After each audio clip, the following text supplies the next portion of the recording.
Hey, what's up? What's going on? It's your girl, Mary Jane. Please like, comment, subscribe to my YouTube channel. It would be greatly appreciated from the bottom of my heart, my peace, my peoples. So let's talk. Let's talk about growing up hip hop. Sticks and Stones and Broken Thrones. Season 3, Episode 10, Growing Up Hip Hop. Let's get into it. Let's talk about Christina.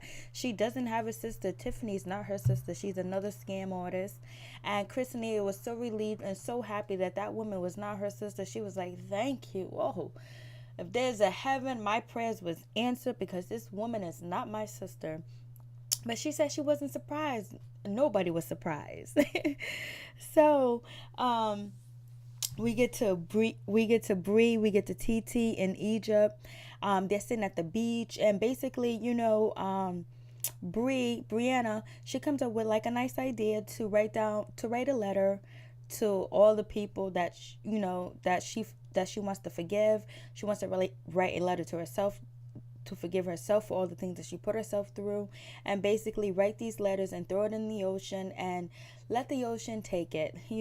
Have forgiveness, heal, grow, move on, move forward. And so all the ladies agreed to do. TT and Egypt agrees to as well. And Egypt said, well, this is a wonderful idea because, that big promo, that big promotion that was going on at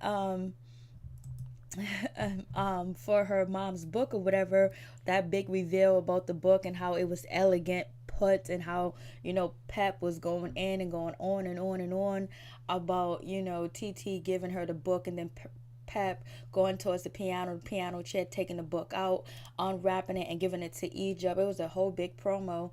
And so Egypt said that she saw a text that her father, he wrote or whatever, and it was about his mom. It was Throwback Thursday. Tell my ex-wife, this old school rat, your book, full of lies. You press whore. I can't believe he said that. You sold your soul to a hellhole and put your kids in the middle for ratings. And Bree is like, oh my God, I can't believe he said that. He should say that in private. Because maybe when she said in private, does she agree with him? So, if we talk about, Tretch, his text, well, it's not really a text. He posted it. It was a bad idea for him to call her a whore, because now it looks like that maybe he was abusive, and saying that she's pressed and she did it for ratings. Well, I would say, looking on the outside and looking at the previous episode about the infomercial about the book and this big reveal and not letting Egypt read the book for 8 years, then all of a sudden you're there, Tretch, and Egypt can go back and talk to you about the situation. It's like you guys were together in this infomercial of this book. Pep had her daughter eating, and she had Tretch eating, because Tretch, don't act like you didn't know what was going on. You wanted to be a part of this storyline. You're on this show. You was on couples therapy. Pep is putting money in all of your pockets, and then on top of that, Pep and Tretch are gonna be going on tour together. Crazy, huh? So Egypt goes to talk to her mom and let her know what happened. How she feel about the text, or the message that was out there into the into the internet world, where but also Egypt also did thank Tretch for wishing Pep a happy Mother's Day and all this other stuff. So Egypt ends up talking to Pep, talking to her mom about the situation, and she was like, I can't believe he said that, whatever. She went over there to talk to him. So when Egypt goes over there to talk to Tretch, he was telling her that the book is full of lies. It was like your mother was trying to make money. When the book first came out, I didn't pay no mind to the book. Now all of a sudden this book is a big deal now. All of a sudden you just read the book, and we're on this TV show. Really, he want to say this TV show, this is all for ratings.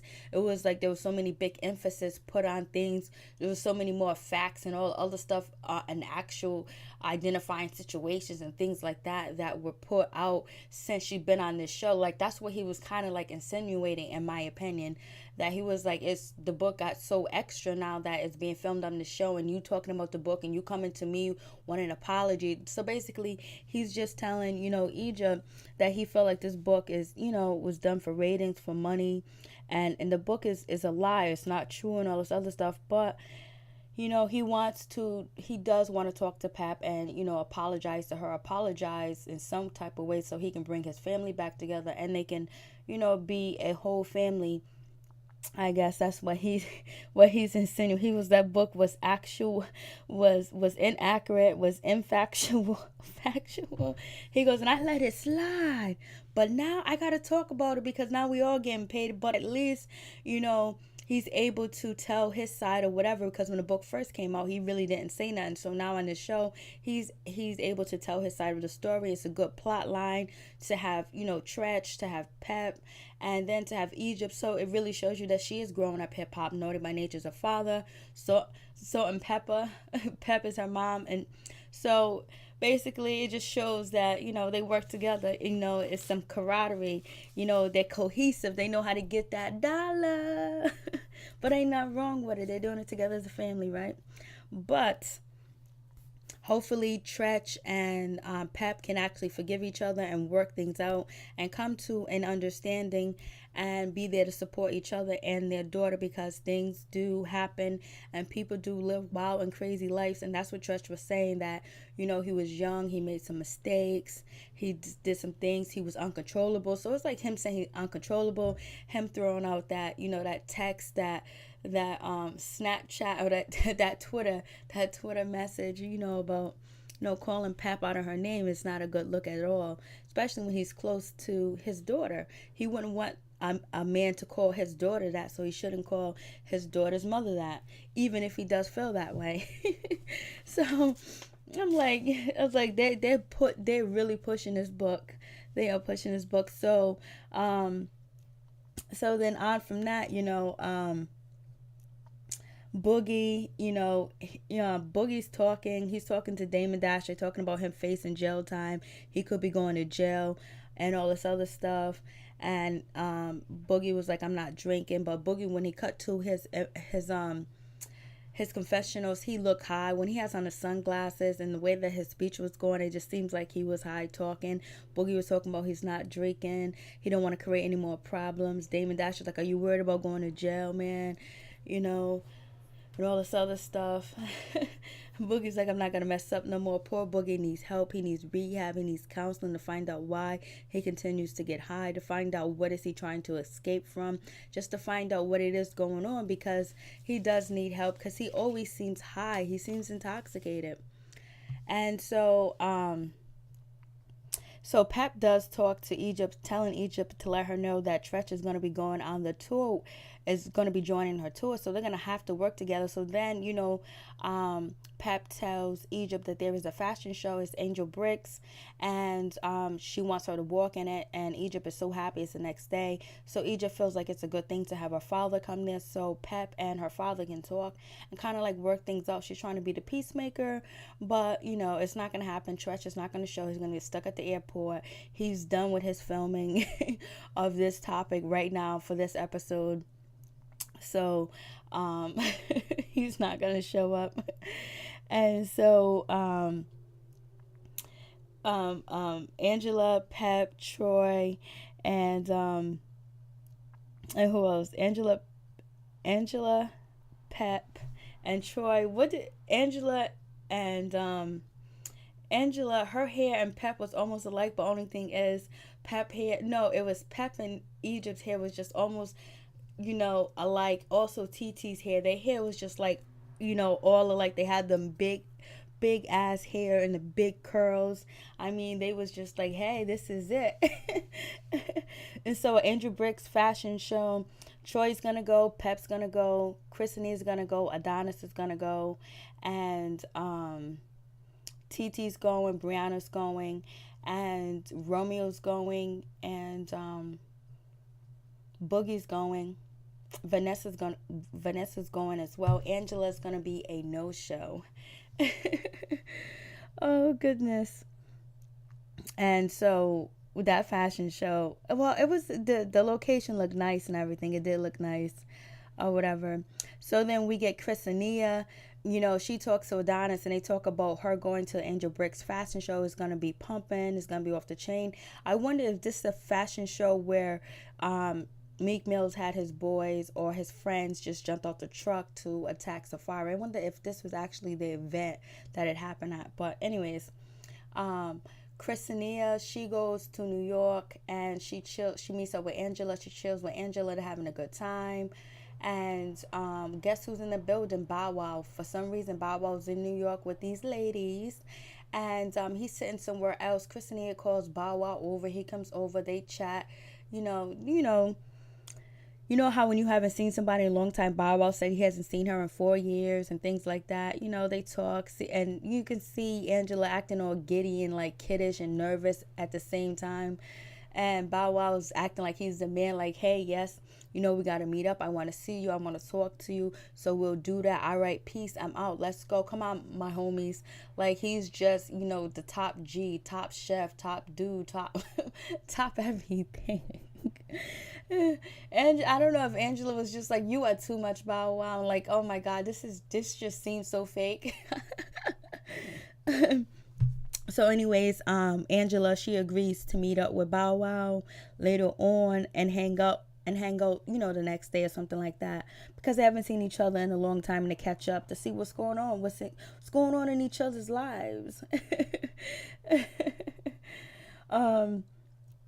So then, you know, Bow Wow also talks about, you know, Angela and her ring, not having on her ring and stuff like that. Everyone's noticing that Angela's not wearing her ring and all this other good stuff. And also, Christina lets Angela know that she's going to be walking in Angel Brick's fashion show.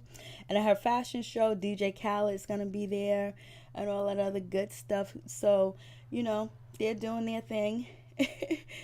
And the venue looks nice. It looks really nice. It looks like a real event. It's on point. And Christina and Adonis talk, you know, they getting dressed.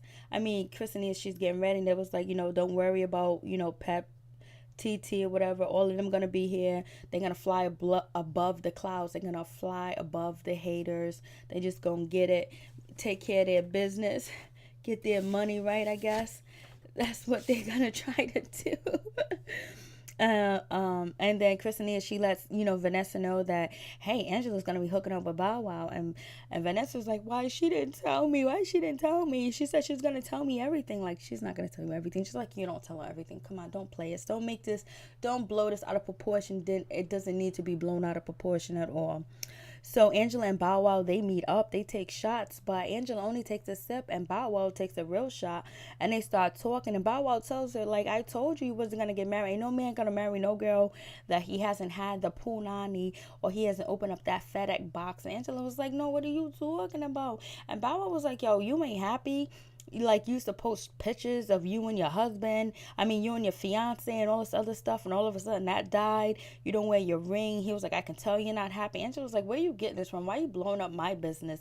He was like, I know you. And then he was like, then Angela was like, well, you dissed me when you got with Erica Mena and all this other stuff. He was like, yeah, I was engaged. And she was like, I'm engaged now, just be happy for me.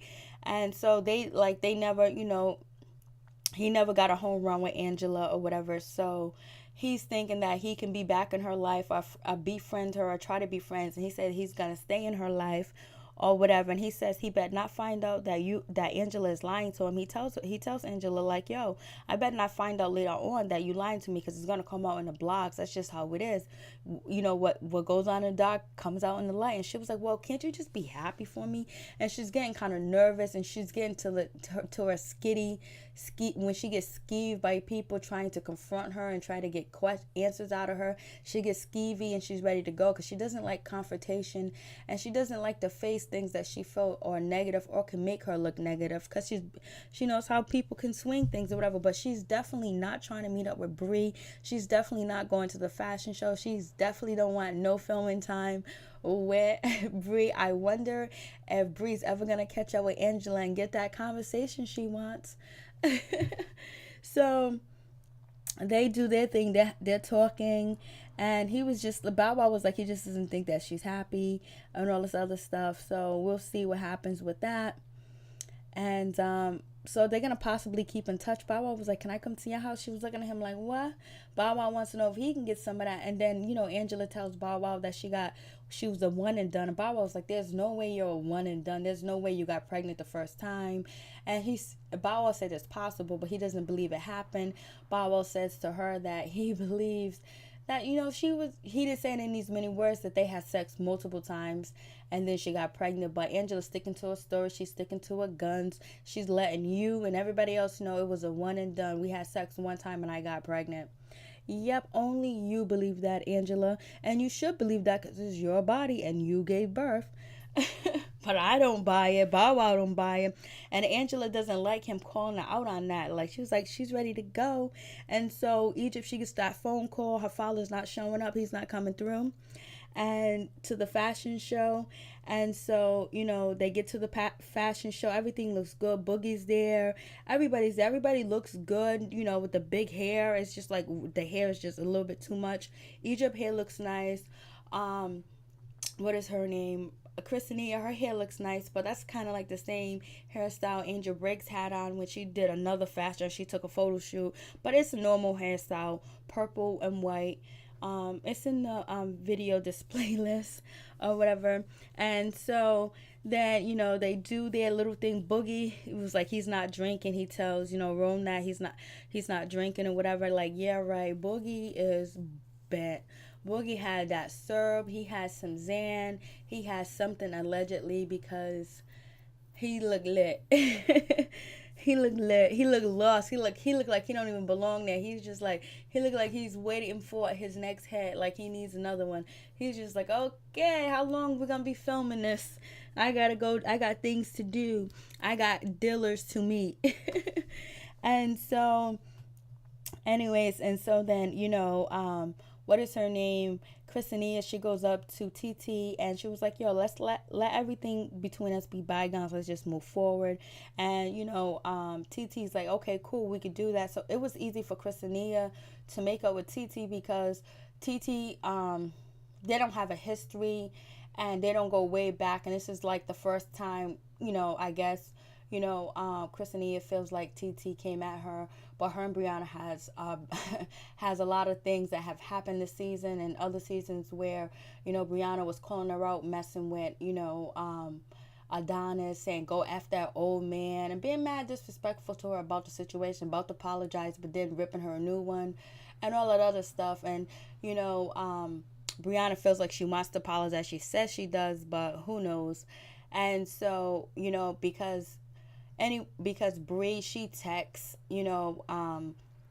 Christina to tell Christina that, hey, she wants to talk to her because they haven't talked. And plus, Bree's feeling some type of way because, Christina didn't come to her art show. She hasn't called her back. They haven't met up. They haven't did none of that stuff. So she wants to know what's good. So anyways, everyone's outside, at the tables, popping bottles, drinking. And so Brianna feels like it's a good time, a good moment. So she goes up to Christina. She was like, hey, can I talk to you for a minute? Christina was like, no, you can't. She was like, well, then F you then if I can't talk to you. That's what Brianna says. She goes, since you don't want to talk to me in privately. So Brianna starts to tell her that you ain't a friend. You ain't never been a real friend. You ain't nobody. And then Christina was like, no, we ain't friends. We haven't been friends because you do this, you do that. So they're having that big argument about nonsense or whatever. Because if, Bree really like took into account the letters that she wrote and she threw in the water, whatever, and trying to let things go in forgiveness.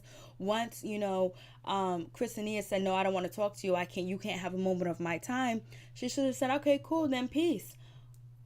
But she said, F you then, and blah, blah, blah. And she was like, you know what, this and that. She was like, F you, you ain't never been my friend, you're fake. Whatever, all the normal cattiness these girls be talking about when they be arguing on these reality TV shows. Christina, she pops back and she was like, no, you ain't never been a friend. F you then, you B word. And so then as they're both separating and leaving, Bree says to her, oh, you just mad because you effing that old ugly married man. You need to stop that or whatever. And so then as Bree's walking to the car with Vanessa and Adonis, she's like, yo, she ain't even growing up hip hop. Mary J. Blige ain't even married to her father no more, and she ain't even her real mother. She don't even belong on this show. So she's going in. Chrisania is mad. So, but everybody does give Chrisania and Egypt props for the walk or whatever. So they go back and forth with that situation. It's like, damn, if that speed dating thing went wrong, so many other things went wrong between Brie and Christina, where it seems like they're not gonna make up right now. But it seems childish what they're arguing over, but it is rumors, and it's just the way things are. I don't think Brie wanted to talk to. I don't think Christina wanted to talk to Brie because Brie was intoxicated. But then Brie says that Christina was intoxicated. So with this behavior, we know that Angela is not going to try to film with Brie no time soon. Not at all. So then we get to Damon Dash. He's taking his son to court or whatever. They're getting ready to go to court. Boogie's going to court. He's not dressed up. He doesn't got a tie on. Damon Dash is like, I don't know why you're not dressed up. Damon Dash is saying to him, like, when I was young, I was doing the same thing. I was getting in trouble. I was selling drugs. I was selling dope. I was doing this. But when I had to go to court, I didn't have my father there with me. But you have me with you. And then Damon Dash is like, I think I'm paying for my karma because I used to serve so many custodies. And now I think my son is a custody now. Now my son's a customer. So he's feeling like his past lifestyle is affecting his son. Well, then change it. You could have been changed it. You could have changed it from Jump Street. So by him saying that, it just seems like Damon Dash knows that Boogie does have a problem, a serious problem. But maybe he don't want to deal with it on the show. Maybe they're going to deal with it privately. But he does need some help. And so the lawyer shows up. The lawyer was like, yo, you were belligerent. You wouldn't get out the car. They had to coach you out the car. You were slurring your words. And he was like, your your alcohol test was a point. The first one was a point 1.4. The second one was 1.3. And now and then the legal drinking intoxication, you're supposed to, the legal drinking is 1.0, not the legal drinking, but the amount of alcohol legally you can have in your system that when you are behind the wheel is 0.8. I said 1 point. Yeah, people will be drunk. So, and he was like, all right, we'll see. He was like, the lawyer was like, I want you to shut up, Boogie. I don't want you to say anything. Like, and he was like, I'm just going to try to make sure you don't go to jail. And then when the lawyer was walking up, Damon Dash was like, here your boy comes. You know when you don't really want to see somebody, you said, there go your girl, there go your boy. And so then we get to Romeo at his opening of Game Day. And he's with Kiana. And he's with her. They're having a good time. Romeo's getting texted up. And there's some girl texting him saying, hey, yo, this is your girl. This is the friend of such and such. You need to pick up your phone because you guys got a huge problem. We need to talk ASAP. So as you know, Romeo's leaving the event. The girl shows up while he got Kiana and the other co-star on his other arm. One woman on his right, one woman on his left. And the woman is like, yo, Bow Wow was like, not Bow Wow, Romeo was like, go over there to the side. Let me talk to this chick. This chick was like, yo, my girl's late. She's having a baby. That's what you do? You diss girls that get pregnant by you? That's what you do? That's wrong. And Romeo was like, stop filming. This seems just like what happened on Black Ink Crew Chicago with C's and Duchess. So we'll see if Romeo got a baby out there. What do you guys think about the episode? It was a lot of made up scenes. Angela, Bow Wow, Tretch, and Egypt. They're trying to put the effort in. Peace. I'm out. Much love. Please like, comment, and subscribe, and share the videos. It'll be greatly appreciated from the bottom of my heart, my peeps, my peoples.